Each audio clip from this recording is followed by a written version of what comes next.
ఇప్పుడు మిత్రులందరితో పెద్దలందరికీ కూడా జ్యోతి ప్రచురణ కార్యక్రమం ఉంటుంది. అందరూ సహకరించాల్సిన కోరుతా ఉన్నాం. ఓకే, అందరికీ కండువలు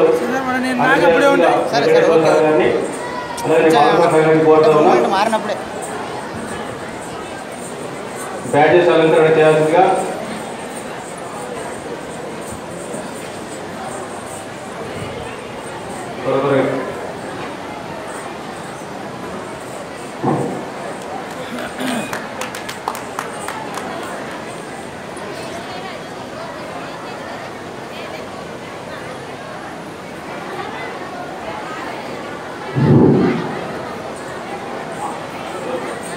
ఇప్పుడు జ్యోతి ప్రచురణ కార్యక్రమానికి సిద్ధం కావాల్సిన కోరుతా ఉన్నాం. అందరూ కూడా కండువలు వేసుకోవాల్సిందిగా, బ్యాచెస్ అలంకరించుకోవాల్సిన కోరుతా ఉన్నాం.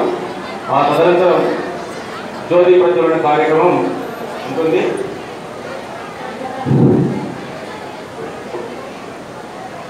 మాల మహానాడు ఉద్యోగుల ఐక్యవేదిక సభ్యులకు, అదేవిధంగా హైదరాబాద్ ప్రాంతం నుంచి చేసినటువంటి బాలబోయిన సుదర్శన్ సార్ గారికి, అదేవిధంగా కొల్లూరు భరత్ సార్ గారికి, ఇక్కడ పైన ఉన్నటువంటి వాళ్ళందరికీ బ్యాడ్జ్ అలంకరణ చేయగాను విద్యార్థులైనటువంటి ఎనుపోలుతుల రత్నమాల గారు, ఎం మాధురి గారు, కల్ముల హర్షిత గారు, పి అంకిత గారు, కె మహాతి గారు, అక్షిత గారు, రాజుల రాహుల్ గారు, వీరందరినీ వేదికపైకి వచ్చి మరి సార్ వాళ్లకు బ్యాడ్జ్ అలంకరణ చేయవలసిందిగా కోరుచున్నాం.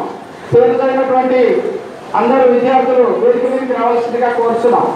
రత్నమాల మేడం గారు వేదికపైకి రావాల్సిందిగా కోరుచున్నాం. అదేవిధంగా మాధురి గారు, కల్మల హర్షిత మేడం గారు కూడా వేదికపైకి రావాల్సిందిగా కోరుచున్నాం. అదేవిధంగా అంకిత గారు, పి అంకిత, పంబలి అంకిత, అదేవిధంగా కె మహతి, గాజుల రాహుల్ వాళ్ళన్న వారు కూడా వేదికపైకి రావాల్సిందిగా కోరుచున్నాం.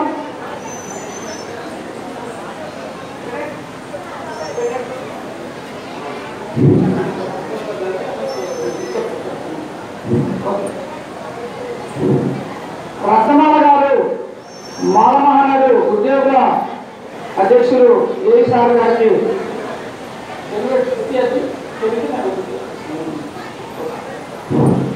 అదేవిధంగా పెద్దలు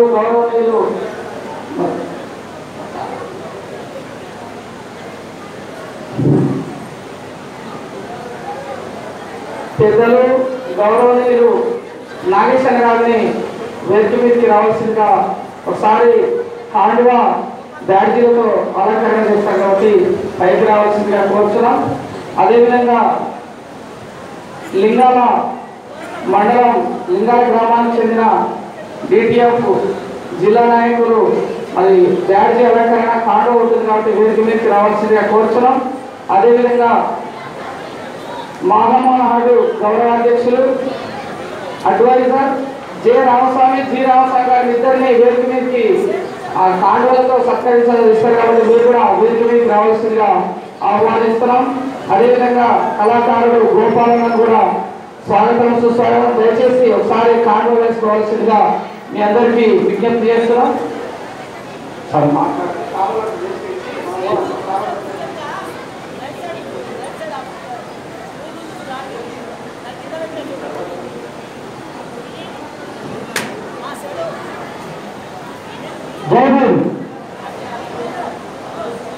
ఇప్పుడు ప్రొఫెసర్ బాలబోయిన సుదర్శన్ సార్ గారు మరియు కొల్లూరి భరత్ సార్ గారి చేతుల మీదుగా జ్యోతి ప్రజ్వలన ఉంటుంది. అందరూ కమిటీ సభ్యులందరూ ఇక్కడ మహనీయుల చిత్రపటాల దగ్గరికి రావాల్సిందిగా కోరుకుంటున్నాను.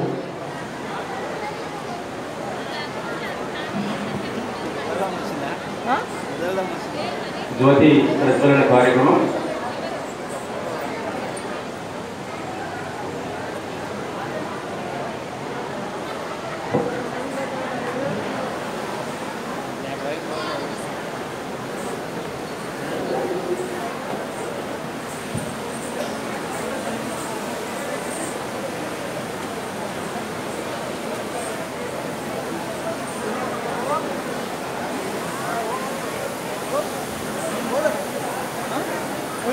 ఆల్రెడీ అన్నీ ఉన్నా గాలికి అది పోతుంది.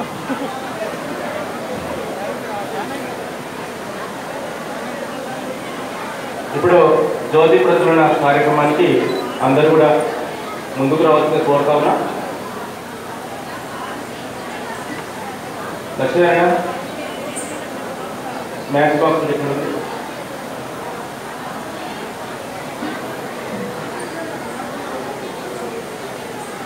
చెవ్వ రఘుపతి గారు వేదికపైకి రావాల్సిందిగా ఆహ్వానిస్తా ఉన్నాం. రైటరు మాధవనపల్లి చెవ్వ రఘుపతి గారిని కూడా వేదికపైకి రావాల్సిందిగా కోరుతా ఉన్నాం.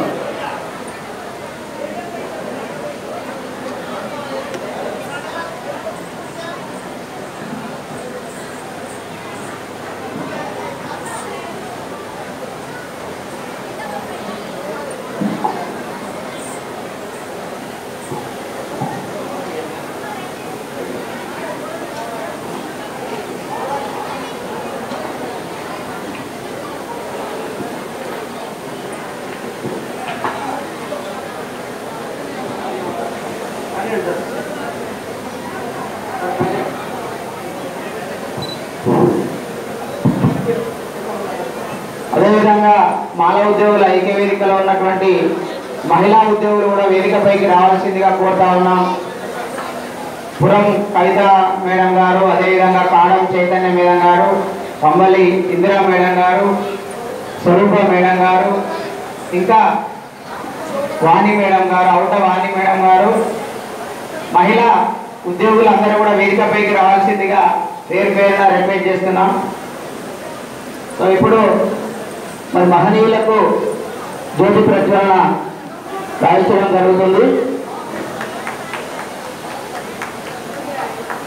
మనం ఈరోజు ఈ స్థాయిలో ఉన్నామంటే మరి మహనీయులు ఆనాడు చేసినటువంటి త్యాగాల ఫలితంగానే మనం ఈరోజు ఉన్నాం. కాబట్టి మరి వారిని స్మరించుకుంటూ మరి జ్యోతి ప్రజ్వలన కార్యక్రమం అనేది జరుగుతూ ఉంది.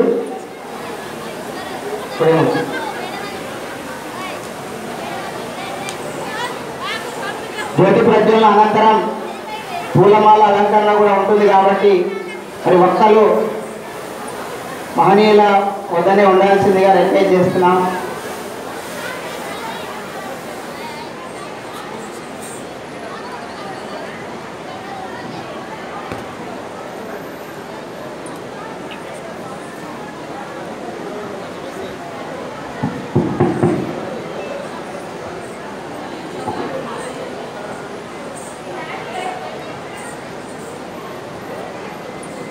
పూలమాల అలంకరణ కూడా చేయాల్సిందిగా కోరుతున్నాం. పూలమాల అలంకరణ సంతోషంగా దండలు బాబాసాహెబ్ యొక్క జయంత్యోత్సవాల్లో జ్యోతి ప్రజ్వలన కార్యక్రమం జరుగుతూ ఉన్నది. పెద్దలు, వక్తలు, వేదిక నిర్వాహకులు, మహిళలు అందరూ కలిసి చక్కని క్రమశిక్షణతో జ్యోతి ప్రజ్వలన కార్యక్రమం జరుగుతూ ఉన్నది. ఇప్పుడు బాబాసాహెబ్ అంబేద్కర్ గారికి పూలమాల అలంకరణ, చిత్రపటానికి పూలమాల అలంకరణ జరుగుతూ ఉంది.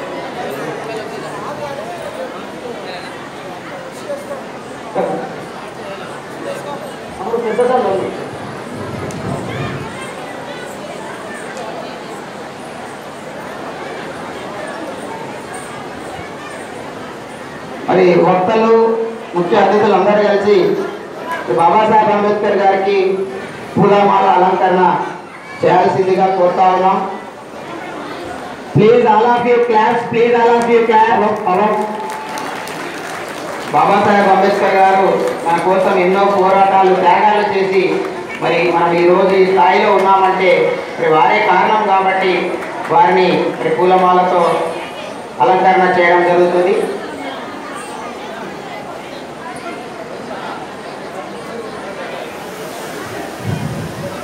ఇప్పుడు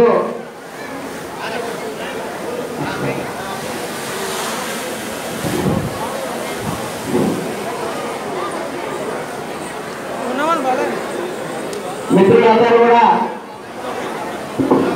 మరి వేదిక పైన ఉన్నటువంటి వేదిక పైకి వచ్చినటువంటి వాళ్ళందరూ కూడా మరి వేదికను ఖాళీ చేయాల్సిందిగా పేరు పేరున కోరుతా ఉన్నాం.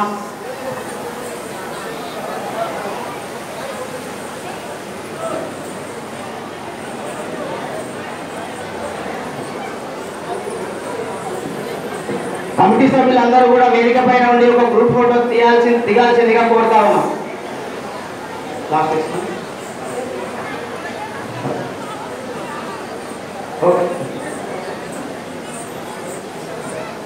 ఓకే, మరి అందరూ కూడా వేదిక ఖాళీ చేయాల్సిందిగా కోరుతున్నాం ప్రతి ఒక్కరిని.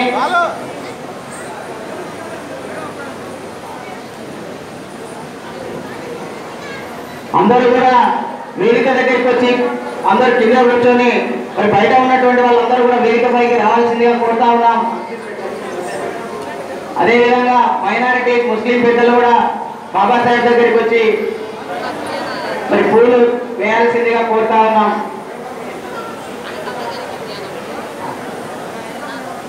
అందరూ దయచేసి స్టేజ్ కిందకి వెళ్ళాలి.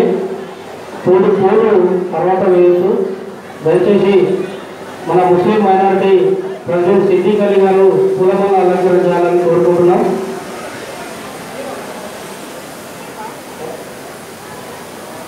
అందరూ కిందికి వెళ్ళాలి. అందరూ దయచేసి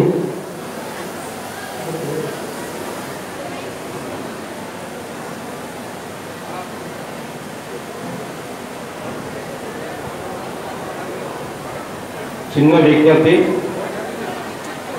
వేదిక పైన ఆహ్వానితులు ఉండి వేదికను కాల్ చేయాల్సిందిగా నేను కోరుతా ఉన్నా.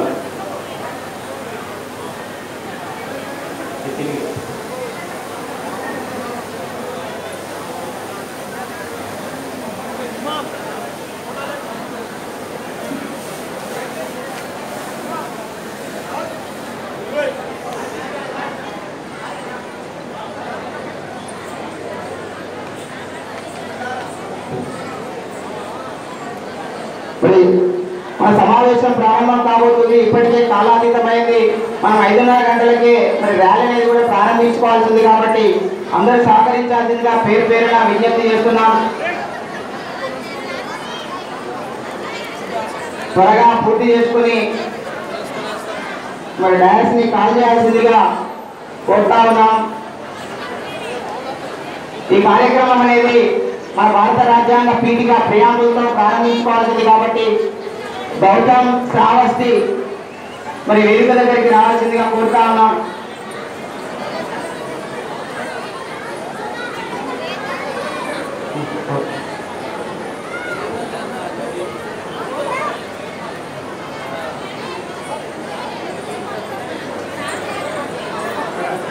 Okay okay okay sir, photos దిగుదాం సార్, సహకరించాలి సార్, సమయం తక్కువ ఉంది. కార్యక్రమం అయిపోయిన తర్వాత ఫోటో సెషన్ తీసుకుంటాం సార్. మరి ఇక్కడికి వచ్చి ఈ కార్యక్రమంలో భాగస్వామైనటువంటి మైనారిటీ పెద్దలందరూ కూడా పేరు పేరున ధన్యవాదాలు తెలియజేస్తా ఉన్నాం. జై భీములు తెలియజేస్తా ఉన్నాం సార్. Please cooperate sir. మరి అందరూ కూడా మీరు ఎక్కడైతే ఉన్నారో అక్కడే నిలబడాల్సిందిగా కోరుతా ఉన్నాం. అందరూ కూడా నిలబడాల్సిందిగా కోరుతా ఉన్నాం. ప్రతి ఒక్కరు కూడా ఈ కార్యక్రమంలో ఈ ప్రాంగణంలో ఉన్నటువంటి ప్రతి ఒక్కరు కూడా లేచి నిలబడాల్సిందిగా కోరుతా ఉన్నాం. ఎందుకంటే ఈ రోజు మనం ఈ స్థాయిలో ఉన్నామంటే భారత రాజ్యాంగం వల్లనే ఉన్నాం కాబట్టి మరి ఆ భారత రాజ్యాంగం సంబంధించినటువంటి పీఠిక ఇప్పుడు మన గౌతమ్ శ్రావస్తి చెప్పబోతున్నారు కాబట్టి వాళ్ళు చెప్పినట్లుగా మరి మీరు కూడా చెప్పాల్సిందిగా కోరుతా ఉన్నాం. సో అందరూ కూడా గుండె పైన పిడికిలు బిగించి గుండె పైన ఇట్లా ఈ విధంగా ఉంచుకోవాల్సిందిగా రిక్వెస్ట్ చేస్తున్నాం.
శ్రావస్తులకు జయభీములు తెలియజేస్తున్నాము.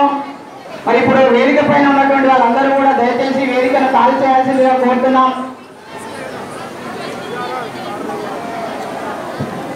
ఫస్ట్ రోజు ఉన్నటువంటి వాళ్ళు ముఖ్యులకు అవకాశం కల్పించాల్సిందిగా విఐపి గ్యాలరీలో మరి విఐపీలకు కొంచెం అవకాశం కల్పించాల్సిందిగా ప్రార్థిస్తున్నాము. సో ఆ బాధ్యత సమతా సైనిక్ దళ కోఆర్డినేట్ చేయాల్సిందిగా మరి రిక్వెస్ట్ చేస్తున్నాం.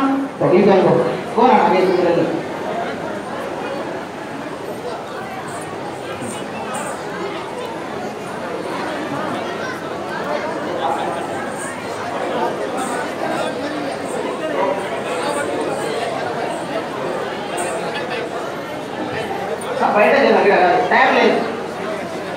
ఇప్పుడు ఈ కార్యక్రమ ఉద్దేశాన్ని వివరించడానికి మానవ ఉద్యోగుల ఐక్య వేదిక అధ్యక్షులు అసిస్టెంట్ ఇంజనీర్ ఎలక్ట్రిసిటీ కలుగుల ఆంజనేయులు గారిని కోరుతా ఉన్నాం.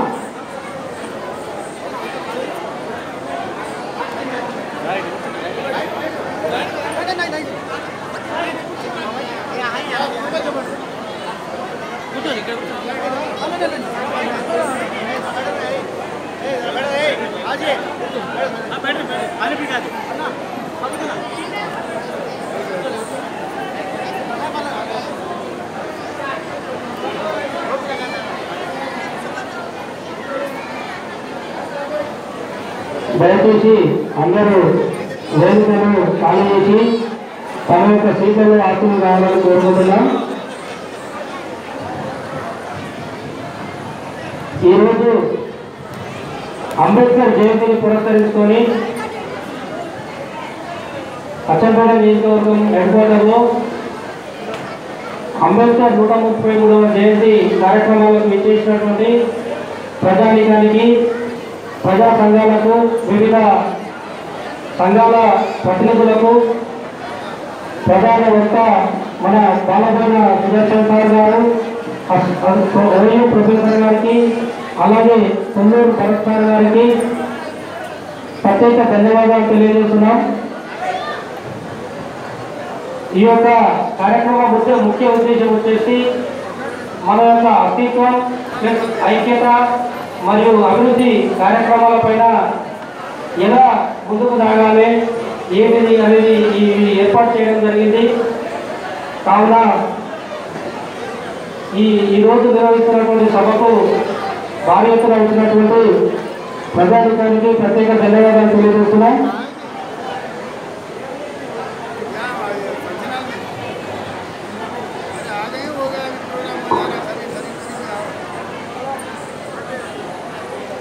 ప్రస్తుత సమాజంలో ప్రస్తుత పరిస్థితులలో ఉన్నటువంటి మన సామాజిక వర్గానికి ఎన్నో ఆటపోట్లు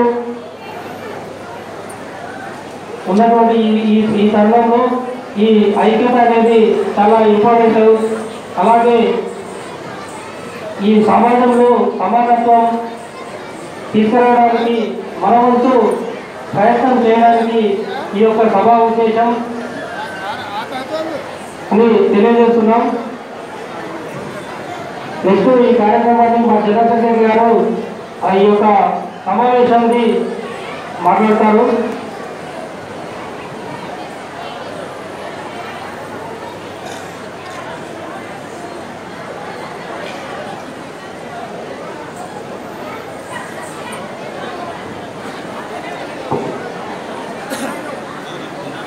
అందరికీ జయభీములు సార్. మానవ ఉద్యోగుల ఐక్య వేదిక ఆధ్వర్యంలో 133వ అంబేద్కర్ జయంతి కార్యక్రమాలకు హాజరైనటువంటి పెద్దలందరికీ పేరు పేరున జయభీములు తెలియజేస్తూ మానవ ఉద్యోగుల ఐక్య వేదిక నివేదికలు 2 నిమిషాలు చదువుతాను, వినాలని కోరుతున్నాను సార్. తేదీ 30/2010/2022వ తేదీ రోజున మానవ అస్తిత్వం, ఐక్యత, అభివృద్ధి అనే అంశాల మీద మానవ ఉద్యోగుల ఐక్య వేదిక కమిటీ ఏర్పాటు చేయడం జరిగింది సార్. ఈ కమిటీ యొక్క పునాది ప్రస్తుత సమాజంలో, ప్రస్తుత పరిస్థితులలో ఉద్యోగుల అనేక సమస్యలు ఎదురైనప్పుడు ఎవరికి వారు సొంతంగా వారికి ఉన్నటువంటి వ్యక్తిగత పరిచయాలు తెలివితో పరిష్కరించుకుంటూ వస్తూ ఉన్న తరుణంలో ఎంతగానో ఊపందుకున్న సోషల్ మీడియా ఉపయోగించుకోవడంలో మనం వెనుకబడినట్లుగా భావించి మనకు ఒక గ్రూప్ క్రియేట్ చేయడం జరిగింది సార్. ఈ గ్రూప్ ద్వారా 2025/10/2021 తేదీన మానవ ఉద్యోగుల ఐక్యవేదిక గ్రూప్ క్రియేట్ చేసి దాంట్లో మానవ ఉద్యోగులందరినీ యాడ్ చేయడం జరిగింది సార్. దీని ద్వారా దాదాపుగా మొట్టమొదట 32 మందితోని మానవ ఉద్యోగుల ఐక్యవేదిక కమిటీ డివిజన్ కమిటీని ఏకగ్రీవంగా ఎన్నుకోవడం జరిగింది సార్.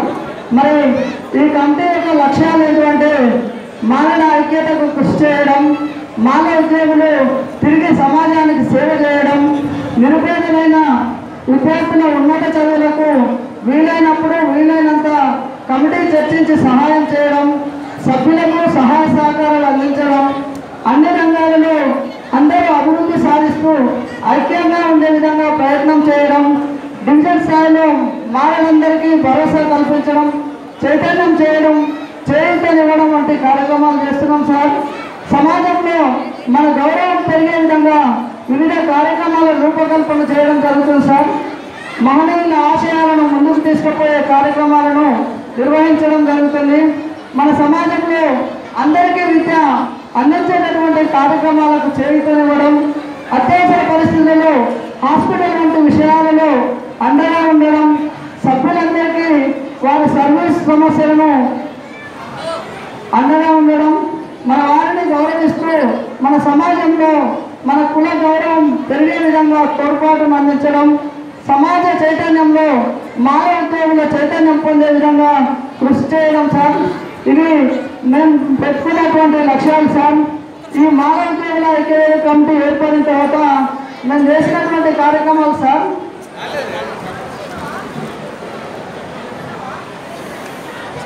మహనీయుల యొక్క జయంతి కార్యక్రమాలు, మహనీయుల యొక్క ఆశయాలను ప్రజల్లోకి తీసుకెళ్లడం సార్. ఆ ఆశయ సాధనకు కృషి చేయడం జరుగుతుంది. అదేవిధంగా మానవ ఉద్యోగుల ఐక్యవేదిక ఆధ్వర్యంలో క్యాలెండర్ ఆవిష్కరణ చేశాము, మహిళా దినోత్సవ వేడుకలు చేశాము, గురుకుల విద్యార్థులకి 5వ తరగతి అడ్మిషన్ పుస్తకాలను పంపిణీ చేయడం జరిగింది సార్. మానవ సింహగర్జన కార్యక్రమాలలో పార్టిసిపేట్ చేయడానికి అందరం సహకరించడం జరిగింది. నియోజకవర్గ స్థాయిలో అంబేద్కర్ జయంతి ఉత్సవాలను ప్రతి సంవత్సరం ఘనంగా నిర్వహిస్తున్నాం సార్. అదేవిధంగా నూతనంగా ఉద్యోగాలు వచ్చినటువంటి మిత్రులకి, బదిలీలపై వచ్చినటువంటి మిత్రులను వాళ్ళందరినీ సన్మానించుకొని వారికి భరోసా కల్పించడం సార్. అదేవిధంగా మానవ కోసం స్థలాన్ని సేకరించడం కోసం వనభోజనాల కార్యక్రమాలు నిర్వహణ చేయడం జరిగింది సార్. వీటితో పాటు ఫిబ్రవరి 21, 2024 సంవత్సరంలో నూతన మానవ ఉద్యోగుల ఐక్యవేదిక కమిటీని ఏర్పాటు చేయడం జరిగింది సార్. ఈ కమిటీ ఏర్పాటు అయిన తర్వాత ఫిబ్రవరి 24వ తేదీ మన గౌరవ ఎమ్మెల్యే లాస్యన్ అన్నటి గారు చనిపోయిన సందర్భంగా మనందరం ఉద్యోగుల ఐక్యవేదిక తరఫున సంతాప ర్యాలీ నిర్వహించడం జరిగింది సార్. అదేవిధంగా మన ఉద్యోగులైనటువంటి వంశాలపల్లికి చెందిన కలమండల శ్రీనివాసులు, అదేవిధంగా వంకేశ్వరానికి చెందిన విమల టీచర్ గారికి మనం ఉద్యోగులందరి సహకారంతో దాదాపు 80,000 రూపాయలను మనం వారికి ఆర్థిక సహాయం అందించడం జరిగింది సార్. అదేవిధంగా మార్చి 10వ తేదీన సావిత్రిబాయి పులే జయంతిని ఘనంగా నిర్వహించడం జరిగింది సార్. అదేవిధంగా మానవ ఉద్యోగుల ఐక్యవేదిక ఆధ్వర్యంలో రాజమండ్రి దేవస్థానంలో జరిగేటటువంటి ఉత్సవాలకు అందరూ పార్టిసిపేషన్ అవుతూ ఉద్యోగుల ఐక్యవేదిక ఆధ్వర్యంలో తలంబ్రాల బియ్యం తీసుకుపోయి అందరం మా యొక్క కార్యక్రమం విజయవంతంలో పాల్గొనడం జరిగింది సార్. అదేవిధంగా గౌరవనీయులు డాక్టర్ వంశీకృష్ణ ఎమ్మెల్యే శాసనసభ్యులు వారి యొక్క సూచన మేరకు మాల మహానాడు బిల్డింగ్లో మనం ఫర్నిచర్ను సమకూర్చడానికి మాల ఉద్యోగులందరూ సహకరించడం జరిగింది సార్. అదేవిధంగా మనం ఈ యొక్క అంబేద్కర్ జయంతి కార్యక్రమాలలో మనందరినీ ఏకం చేస్తూ మారిన సమాజంలో మన యొక్క అభివృద్ధిని అదేవిధంగా మన ఐక్యతను చాటడానికి సమాజంలో ఆ సమాజ అభివృద్ధిలో మానవ యొక్క పాత్ర పోషించడానికి మనందరం ఐక్యత, అభివృద్ధి, అదేవిధంగా అస్తిత్వం ఈ 3 అంశాల మీద ఏర్పాటు చేయబడింది సార్. వివిధ రకాల కార్యక్రమాల ద్వారా మన యొక్క జాతి ప్రజలను, సమాజాన్ని చైతన్యం చేయడం జరుగుతుంది సార్. అదేవిధంగా మానవ ఉద్యోగుల ఐక్యవేదిక ఆధ్వర్యంలో నెక్స్ట్ సమ్మర్ క్యాంప్ నిర్వహించడం జరుగుతుంది సార్. 9వ తరగతి అయిపోయినటువంటి వారికి అడ్వాన్స్ 10వ తరగతి కోచింగ్ ఇప్పించాలని అనుకుంటున్నాం. అదేవిధంగా నవోదయ కోచింగ్ ఇప్పించాలనుకుంటున్నాం. అదేవిధంగా మన సమాజంలో వెనుకబడినటువంటి వారికి ఆర్థికంగా, సామాజికంగా అండ ఉండాలని ఈ ఉద్యోగుల ఐక్యవేదిక ఏర్పాటు చేయడం జరిగింది సార్. ఉద్యోగులందరి సహకారంతో అనేక కార్యక్రమాల రూపకల్పన చేయడం జరుగుతుంది సార్. వాటిని విజయవంతం చేస్తున్నటువంటి, విజయవంతంలో ప్రతి ఒక్కరి పాత్ర ఉన్నటువంటి అందరికీ పేరు పేరున జైపీలు తెలియజేస్తూ ఈ నివేదికను సమర్పించుకుంటున్నాం సార్. ధన్యవాదాలు. జైపీ.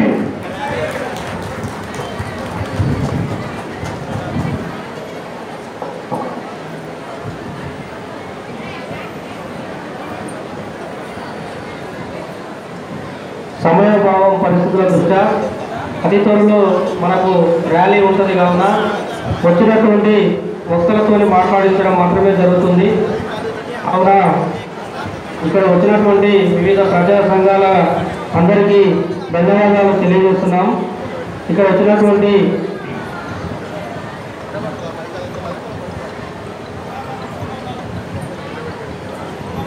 మానవ ఉద్యోగుల సంక్షేమ సంఘం అధ్యక్షుడు గారు కూన గోవర్ధన్ సార్ గారికి, హెల్త్ డిపార్ట్మెంట్ గారికి ప్రత్యేక ధన్యవాదాలు తెలియజేస్తున్నాం. అదే వివిధ మాల మహానాడు ప్రెసిడెంట్ కె బాలస్వామి గారికి ప్రత్యేక ధన్యవాదాలు తెలియజేస్తున్నాం. ముస్లిం మైనారిటీ ప్రెసిడెంట్ అయినటువంటి సిద్దిక్ అలీ గారికి ప్రత్యేక ధన్యవాదాలు తెలియజేస్తున్నాం సార్. ఇక్కడ అందరికీ ప్రత్యేక ధన్యవాదాలు. ఇప్పుడు ఈ కార్యక్రమంలో మనకు వక్తలైనటువంటి Kolluri Bharat, founder Phule Ambedkar centre for philosophical and English training, Osmania university గారు తమ యొక్క అమూల్యమైన సందేశాన్ని ఈ యొక్క నల్లమల్ల ప్రాంత ప్రజలకు ఇచ్చి ఉత్తేజితం చేస్తూ ఈ యొక్క ఐక్యత విషయంలో, సామాజిక న్యాయంలో, సమానత్వంలో వారిని ఏ విధంగా ప్రవర్తించాలని గైడ్ చేస్తారని కోరుకుంటూ ఆహ్వానిస్తున్నాం. స్టేజ్ మీదకి చప్పట్లు.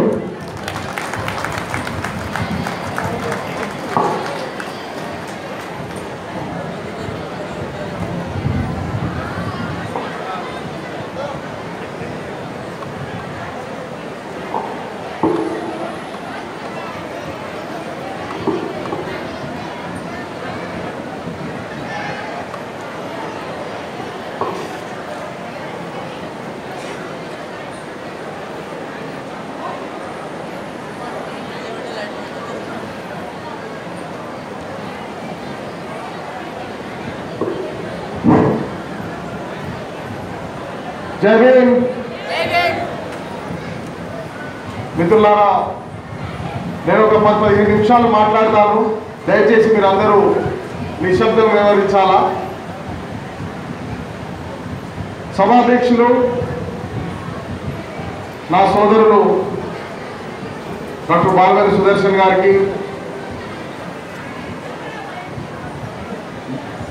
మాలా ఉద్యోగాల ఐక్యవేదిక అచ్చంపేట్ సభ్యులందరికీ, విచ్చేసిన ప్రజలకు, మైనారిటీ మిత్రులకు, పత్రికా విలేకరులకు, యువతరానికి అందరికీ జై భీమ్ మిత్రులారా. సో 133 సంవత్సరాల క్రితం పుట్టినటువంటి ఒక వ్యక్తి ఫోటోని ఇక్కడ పెట్టుకొని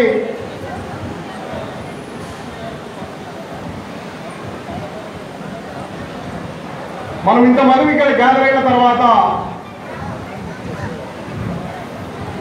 ఆయన పేరు మీద ఉత్సవాలు, తర్వాత ఆయన స్ఫూర్తిగా తీసుకున్నటువంటి ఎన్నో విషయాల గురించి ఇక్కడ మాట్లాడుకున్నటువంటి తర్వాత సంవత్సరం పొడవునా, గతంలో ఇంతకుముందు చెప్పినట్టు తమ్ముడు, సంవత్సరం మొత్తంలో చేసినటువంటి అనేక కార్యక్రమాల గురించి చర్చించినారు. మరి మిత్రులారా, 133 సంవత్సరాల క్రితం నుంచి పుట్టినటువంటి ఒక వ్యక్తి గురించి ఈరోజు మనం ఇక్కడ మాట్లాడుకుంటున్నామనంటే బహుశా ఆయన మన జీవితంలో పెను మార్పు తీసుకొచ్చినటువంటి వ్యక్తి అయి ఉండాలా, లేదా ఈ సమాజంలో నగర వర్గాలకు సంబంధించినటువంటి ప్రజలందరికీ ఈ దేశంలో ఒక ప్రత్యేకమైనటువంటి విలువను తీసుకొచ్చినటువంటి వ్యక్తి అయి ఉండాలి. దయచేసి మిత్రులారా, అక్కడి నుంచి కొద్దిగా శబ్దంగా ఉన్నది, మీరు కొద్దిగా నిశ్శబ్దం వివరిస్తే.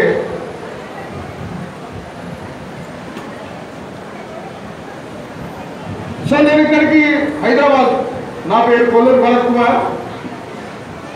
నేను తెల్లాపూర్లో, హైదరాబాద్ పక్కనే ఉన్నటువంటి తెల్లాపూర్లో ఇండిపెండెంట్ కౌన్సిలర్గా గెలిచినటువంటి వ్యక్తిని. పూలే అంబేద్కర్ సెంటర్ ఫౌండర్ మెంబర్ని. సో దాని కొరకు హైదరాబాద్ నుంచి నేను ఇక్కడికి వచ్చేటువంటి సమయం లోపల అనేక మందికి సంబంధించినటువంటి విగ్రహాలను, బాబాసాహెబ్ విగ్రహాలను, పూలే విగ్రహాలను, ఇంకా మానీయులకు సంబంధించినటువంటి అనేక మంది విగ్రహాలను చూసుకుంటూ వచ్చినాను మిత్రులారా. నేను చూసుకుంటూ వచ్చే కాలం లోపల ఛత్రపతి శివాజీ విగ్రహం కూడా నాకు కనిపించినారు. ఛత్రపతి శివాజీ విగ్రహం చూస్తున్నప్పుడు తనతో పాటు ఇంకో విగ్రహం లేదు. తర్వాత ఆయన విగ్రహ పరిసరాలన్నీ చూస్తూ ఉంటుంటే కల్పితమైనటువంటి శివాజీ విగ్రహం కనిపిస్తూ ఉన్నది. ఈ పక్కనే మీకు స్ఫూర్తిగా మీ పక్కనే ఉన్నటువంటి కల్వకుర్తి గ్రామానికి గతం లోపల నేను ఇట్లానే ఉపన్యాసం చేయడానికి వచ్చినాను. ఆ సభ పేరు ఆత్మగౌరవ సభ. సో అక్కడికి నేను వెళ్ళగానే వాళ్ళందరూ నన్ను రిసీవ్ చేసుకొని పైకి తీసుకొచ్చిన తర్వాత నేను వాళ్ళని ఒకటే ఒక ప్రశ్న అడిగినాను. ఆ ప్రశ్న ఏంటంటే, కల్వకుర్తిలోకి ఒక మనిషి 120 కిలోమీటర్ల దూరం నుంచి వచ్చి ఆత్మగౌరవ సభకు మీటింగ్ అటెండ్ అవ్వాల్సిన అవసరం ఏముంది అని అడిగి. సో మీరు ఆత్మగౌరవం మంచిగానని నేను భావిస్తూ మిమ్మల్ని పిలిచినాం సార్ అని. మీరందరూ నాకు ఆత్మగౌరవం గల మనిషి అని మీరు భావిస్తున్నారు, కానీ నాకు ఆత్మగౌరవం నింపినటువంటి వ్యక్తులు కొందరున్నారు నా జీవితంలో అని చెప్పినారు. ఎవరు అంటే బయాలజికల్గా నా తండ్రి సత్తయ్య గారు కావచ్చు, నా తండ్రి బాబాసాహెబ్ అంబేద్కర్ కావచ్చు, నా తాత పూలే కావచ్చు, నా ముత్తాత ఛత్రపతి శివాజీ కూడా కావచ్చు అని కూడా చెప్పినారు మిత్రులారా. ఎందుకు ఛత్రపతి శివాజీని పదే నేను తీసుకుంటున్నానంటే, ఆండ్రూస్ అనేటువంటి ఒక వ్యక్తి గురించి ఒక ఉదాహరణ చెప్తాను మిత్రులారా. 1505 శతాబ్దంలో ఈయన అర్ధరాత్రి, ఈ ఆండ్రూస్ అనేటువంటి వ్యక్తి అర్ధరాత్రి శ్మశానానికి వెళ్ళేవాడు. అర్ధరాత్రి శ్మశానానికి ఎందుకు వెళ్తుండడానికి చాలా మంది ఆయన ఎక్కబోయేవాడు. ఈ అర్ధరాత్రి శ్మశానానికి పోయినప్పుడు అక్కడ ఉన్నటువంటి కాలిన శవాలను, పూడ్చినటువంటి శవాలను బయటికి తీసి వాటిపైన వాటిని పోసి వాటిని ఎక్స్పెరిమెంట్ చేసి వాటి కళ్ళు, ఆ శవంలో ఉన్నటువంటి అవయవాలు ఏంటి, మనిషి శరీరంలో ఉన్నటువంటి అవయవాలు ఏంటి, గుండె ఎట్లా పనిచేస్తుంది, కళ్ళు ఎట్లా పనిచేస్తాయి, అనేక రకాల మీద ఆయన అన్వేషణ చేసేవాడు. చుట్టుపక్కల చూసినటువంటి వ్యక్తులందరూ ఆయనను కొట్టడానికి, చంపడానికి ప్రయత్నం చేస్తూ ఉన్నారు. ఎందుకు అనంటే, ఈయన పెద్ద మంత్రాలు చేస్తున్నాడు. అర్ధరాత్రి పూట శ్మశాన వాటికి పోవడం ఏంది, ఈయన పెద్ద మంత్రాలు చేస్తున్నాడు, మనందరికీ చెడు చేయడానికి ప్రయత్నం చేస్తున్నటువంటి వ్యక్తి అని ఆయన పైన బురద జరగడం ప్రయత్నం చేసినారు. మిత్రులారా, ఈ ఉదాహరణ మీకు ఎందుకు చెప్పినారంటే, ప్రస్తుతం భారతదేశం లోపల శివాజీని సృష్టించినటువంటి, భారతదేశం లోపల శివాజీ చరిత్రను ఇట్లా వక్రీకరించి రాసింది కాబట్టి ఈ ఆండ్రూస్ చరిత్రను మీకు చెప్పినాను మిత్రులారా. ఎందుకు చివరికి ఆండ్రూస్లో ఏంటని నేను చెప్పలేనంటే, ఆండ్రూస్ ఆ తర్వాత చాలా అతిపెద్ద శాస్త్రవేత్తగా మారి ఇప్పుడు ఎవరైతే ఆయన పైన బురద జల్లి మంత్రగాడు, తంత్రగాడు అని చెప్తున్నారో వాళ్ళకే రోగాలు వస్తే నయం చేసినటువంటి వ్యక్తి ఆండ్రూస్. ఆయన చరిత్ర, ఆయన ఏం పని చేస్తుండు, గతంలో ఆయనను వక్రీకరించినట్టే శివాజీని కూడా వక్రీకరించే ప్రయత్నం చేసినారు. సో మిత్రులారా, మొదటిగా శివాజీ చరిత్రను వక్రీకరించినారని నేను చెప్తా ఉన్నాను. ఏ విధంగా వక్రీకరించారనేది మీరు అర్థం చేసుకోవాల్సిన అవసరం ఉన్నది. శివాజీ ఈ దేశం లోపలనే మొట్టమొదట శూద్రులకు రాజ్యం అందించినటువంటి మొట్టమొదటి రాజు ఛత్రపతి శివాజీ. మిత్రులారా, ఎప్పుడైతే ఈ భారతదేశం లోపల బ్రాహ్మణులు చదువుకోవాలా, వైశ్యులు మాత్రమే బ్రాహ్మణులు చదువుకోవాలా, వైశ్యులు వ్యాపారాలు చేయాలా, క్షత్రియులు మాత్రమే రాజ్యం ఏలాలన్నటువంటి ఒక భీకరమైనటువంటి పరిస్థితుల లోపల ఈ దేశంలో మొట్టమొదటిసారి శూద్రులకు రాజ్యాధికారం అందించినటువంటి వ్యక్తి ఛత్రపతి శివాజీ. ఇప్పుడు చాలా మంది మైనారిటీ సోదరులు ఇక్కడ కూర్చొని ఉన్నారు. మిత్రులారా, శివాజీ అంటే మైనారిటీలకు కానీ ముస్లిం సోదరులకు కానీ వ్యతిరేకులను చాలా మంది భావిస్తూ ఉంటారు. కానీ సర్వ సైన్యాధ్యక్షుడైనటువంటి శివాజీ సర్వ సైన్యాధ్యక్షుడు ముస్లిం. మిత్రులారా, ఆయన రాజ్యంలో ఉన్నటువంటి అనేకమైనటువంటి మంత్రి స్థానాలన్నింటినీ కూడా ఎక్కువ మంది ముస్లింలతో నిండుతున్నటువంటి సంస్థ. శివాజీ ముద్రులకు వ్యతిరేకుడు కాదు. ఒకవేళ వ్యతిరేకుడు అంటే సర్వ సైన్యాధ్యక్షుడు పదవి ఎవరన్నా ఆయనకి ఇస్తారా? ముస్లింలకు ఇస్తారా? శివాజీ ముస్లిం వ్యతిరేకి కాదు.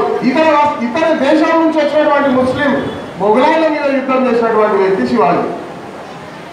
సో ఈ శివాజీ ఇతర దేశాల నుంచి వచ్చినటువంటి ముస్లింలపై యుద్ధం చేసి రాజ్యాన్ని తెచ్చిన తర్వాత అక్కడ ఉన్నటువంటి బ్రాహ్మణులు, విశ్వబ్రాహ్మణులు, శూద్రుడు గెలిచిండు, శూద్రుడికి పట్టాభిషేకం చేయాల్సిన అవసరం ఈ దేశంలో వచ్చిందని చెప్పి వాళ్ళందరూ భావించే రోజు వచ్చింది.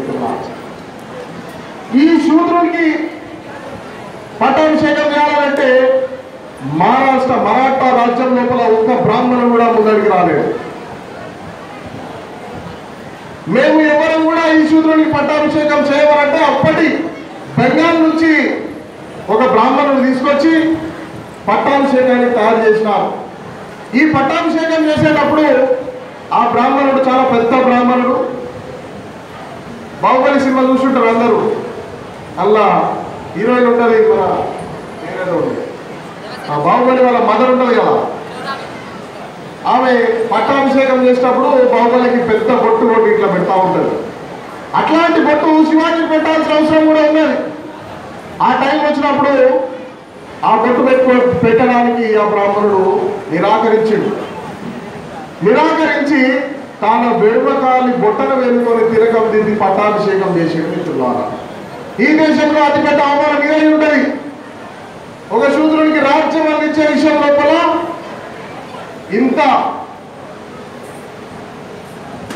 ఇంత వ్యత్యాసం చూపించినటువంటి వ్యవస్థ భారతదేశంలో ఉన్నది. మిత్రులారా, సో శివాజీని ట్రీట్ చేసినటువంటి పద్ధతి లోపల బ్రాహ్మణులు పట్టాభిషేకం చేయరు.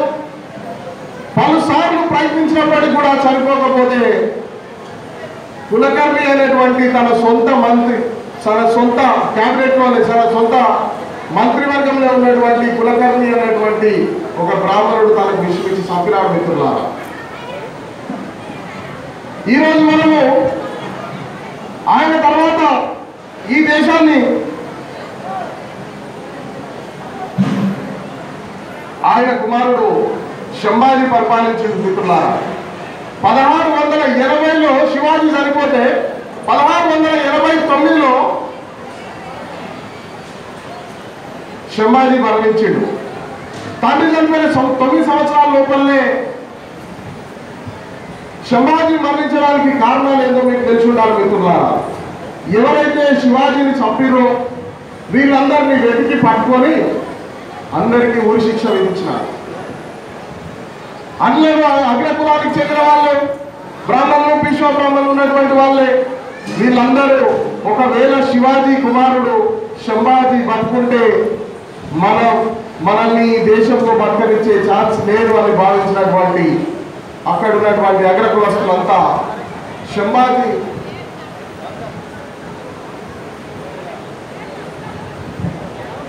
పైన చాడీ చెప్పడానికి మొఘల్ ఎంపరర్ దగ్గరికి పోయి మొఘల్ ఎంపరర్తోని శంభాజీని బంధించినట్టు చేసి పంపించిన తర్వాత సంభాజీ తలను అడ్డంగా నరికి ఆ తలను కట్టెకు గుచ్చుకొని ఆ కట్టెకు మరాఠా సామ్రాజ్యం మొత్తం ఊరేగించినారు. మిత్రులారా, ఎవడైనా ఈ దేశంలో శూద్రుడు ఎవడైనా రాజ్యం ఏడడానికి ప్రయత్నం చేస్తే వారికి కూడా ఇదే శిక్ష ఉంటుందని చెప్పి ఈ మరాఠా సామ్రాజ్యం మొత్తం ఆయన తలను ఊరేగించినటువంటి విషయం మీకు తెలుసుకోవాల్సిన అవసరం ఉంది మిత్రులారా. సో ఇప్పుడు ఎప్పుడో 1600 సంవత్సరాల గురించి 1600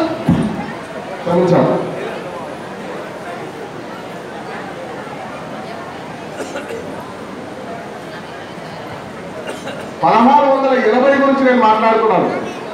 మొన్న మీ ఊర్లో అందరూ ఉగాది పండుగ చేసుకున్నారు అడుగుతున్నా. ఉగాది పండుగ చేసుకున్నాను అడుగుతున్నా. ఎట్లా చేసుకున్నారు? పచ్చడా పూలలు ఆర్మాటంగా చేసుకున్నారా? ఇట్లాగే మనం ఆర్మాటంగా చేసుకున్నట్టు మరాఠా లోపల గుడి పండుగ అని ఉన్నటువంటి ఒక పండుగ నిర్వహించుకున్నారు వీళ్ళంతా. వీళ్ళు ఏం చెప్తున్నారంటే ఆ పండుగ రోజు, ఆ జాతర రోజు ఒక కట్టె తీసుకొని ఆ కట్టెకు ఒక చెంబును గోర్లిచ్చి ఆ చెంబుకు పూలు, తర్వాత అగరబత్తులు, అనేక రకాలైనటువంటి అలంకరణలు చేసి ఆ కట్టెకు చెంబు పెట్టినటువంటి ఒక కర్ర తీసుకొని ఆ ఊరంతా తిరుగుతా ఉన్నారు. ఇది నేను ఎప్పుడో చెప్పట్లే, నిన్న జరిగినటువంటి ఉగాది పండుగ రోజు జరిగినటువంటి ముచ్చట. ఎందుకు ఇది చేస్తున్నారంటే ఆనవాయితీగా సంభాజీని చంపినటువంటి గుర్తు ఎవరు మర్చిపోవద్దు అని చెప్పి ఈ రోజుకి 2024లో కూడా మహారాష్ట్రలో సంభాజీ తలను ఊరేగిస్తున్నామని చెప్పి చెంబులు పెట్టి ఊరేగిస్తున్నటువంటి విషయం మనం చూస్తున్నాం మిత్రులారా. తల్లి స్ఫూర్తితో ఇక్కడ దాకా రాజ్యాన్ని శూద్రులకే కాదు. అసలు శివాజీ, ఛత్రపతి శివాజీ రాజ్యం అంటేనే స్వచ్ఛమైనటువంటి ఒక డెమోక్రటిక్ వాల్యూస్తో ఉన్నటువంటి రాజ్యం అది. ఇట్లాంటి రాజ్యాన్ని నెలకొల్పినటువంటి వ్యక్తిని సో ఇవాళ మనం ఓన్ చేసుకోలేకపోతున్నాం. అచ్చంపేట లోపల దళితులు కానీ లేదా బీసీలు కానీ కొంతమంది మేజర్గా దళితులు కానీ ఎవరు ఓన్ చేసుకోలేకపోతున్నాం. ఈ దేశం లోపల ఓటును కన్వర్ట్ చేసుకోవడానికి అతి పెద్ద ఓటు బ్యాంక్గా తయారు చేసుకోవడానికి శివాజీని ఉపయోగించుకుంటారు. అసలు శివాజీని బ్రాహ్మణులే చంపుతారు, శివాజీని శివాజీని మరవాదులే చంపుతారు, శివాజీ కొడుకు తలను మరవాదులే ఉరిగిస్తారు. ఇప్పుడు శివాజీ హిందూ సంరక్షకుడు అని చెప్పి వాళ్ళే చెప్తారు. నిజమైన చరిత్ర ఏందని మనం తెలుసుకోవాల్సిన అవసరం ఉంది. నిజంగా సరే శివాజీని బ్రాహ్మణులు చంపిన తర్వాత ముస్లింలు అండతోని దేశమంతా ఆయన తలను ఊరేగించి తిప్పినారు. మరి శివాజీని బయటికి తీసుకొచ్చిన వాళ్ళు ఎవరు? శివాజీ చరిత్రను బయటకు తీసుకొచ్చినటువంటి వాళ్ళు ఎవరు తెలుసుకోవాల్సిన అవసరం ఉంది. కాబట్టి నీకు శివాజీ తల్లి, శివాజీ రాజ్యము, శివాజీ కొడుకు తలను ఊరేగించడానికి చెప్పినాము. ఇతర విషయాలను చెప్పినాము. శివాజీ మొట్టమొదట శిథిలావస్థలో ఉన్నటువంటి శివాజీ సమాధిని మహాత్మా జ్యోతిరావు పూలే వెలికి తీసినారు. మహాత్మా జ్యోతిరావు పూలే అక్కడికి పోయి ఆయన సమాధి విచ్చలవిడిగా అసలు శిథిలావస్థలో ఉన్నటువంటి ఆయన సమాధిని బయటికి తీసి ఆ సమాధిలో నుంచి నిజమైనటువంటి శూద్రులు ఏర్పాటు చేసిన రాజ్యాన్ని ఈ జనాలకు పరిచయం చేయడానికి ప్రయత్నం చేసినారు. ఈ ప్రయత్నం చేస్తున్న కాలం లోపల శివాజీ వారోత్సవాలని జరుపుతున్నారు. ఈ దేశం లోపల శివాజీని పూలే సెలబ్రేట్ చేస్తే ఈ శివాజీ